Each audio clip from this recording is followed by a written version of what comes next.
በ500,000 ብር የሰው ሕይወት የገዛው ወጣት አስገራሚ ታሪክ። እስማኤል የተባለ ወጣት ከዓለም ባንክ ወደ ልደታ ፍርድ ቤት በመጓዝ ላይ ሳለ ቤተል አካባቢ ሲደርስ ከባድ ዝናብ ይጥልና ይጠለላል።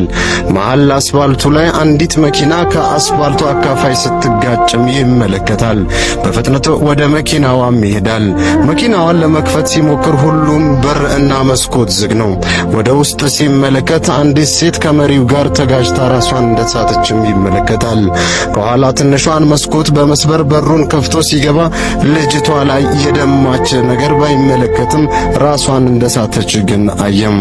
ከሌሎች ሰዎች ጋር በመሆን ከኋላ ያስተኛዋትና የመኪናዋን ፍሬን ቼክ ሲያደርገው ችግር እንደሌለውም ይመለከታል። ምናልባት ሴትየዋ በህመም ምክንያት ራሷን እንደሳተች በመገመት ተባብረው ወደ ሐኪም ቤትም ያደርሷታል። ካርድ አውጥቶ ሕክምናም ይጀምርላታል።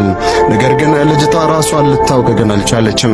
ከምርመራው በኋላ የልብ ችግር እንዳለባትና በዝናቡ ሰዓት መስኮቱን ዘጋግታ የመኪናውን ማሞቂያ በመክፈቷ ለከባድ ችግር እንደደረጋትም በአስቸኳይም ወደ ሀያት ሆስፒታል ተወስዳ ኦፕራሲዮን መደረግ እንዳለባትም ይነገረዋል።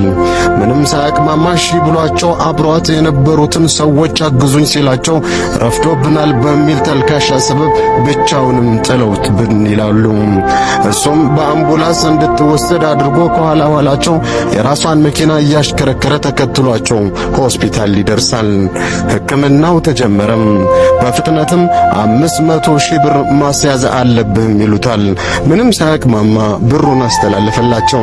ስልኳን በእጁ ነው የያዘው፣ ግን የሚደውልላት አንድም ሰው የለም። መታወቂያ ላይ ያለውን የአደጋ ጊዜ ተጠሪዋን ስልክ ሲደውለው አይሰራም። ጭንቅ ውስጥ ገባ። በዛ ላይ ሕክምናው 3 ቀን ፈጀ። አንድም የሚጠይቃትም የሚደውልላትም የለም። ስልኳም በሁለተኛው ቀን ዘጋም። እሱ ደግሞ ከባለቤቱ ተጣልቶ ፍርድ ቤት የሚሄድበት ቀን አልፎበታል። ይህ ክስተትም የተከሰተው በሁለተኛው ቀን ነበርም። ከጓደኛው ተደውሎለት እንደተፈረደበትም ተነገረው። ያልተገኘው በጥፋቱ አምኖ ፈርቶ ነው ብላ ፍርድ ቤቱን አሳምና ንብረቶቹን በብዛት እንዲሰጧትም ጠይቃ ውሳኔ አስወስናባለችም አለው።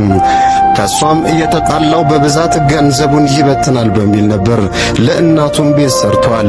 ሰፈር ላይ ያለው ችግረኛ ቤቴን አለቅ ብሎ አስደፍሮኛልም ብላለች አለ። የማንም መረጋገጫም አድርጎኛል ብላ ለፍርድ ቤቱ ተናግራለችም ብሎ ነገረው። በለፋውበት ንብረት ሕዝብ ይረዳበታል ብላ ነው የተጣላችው።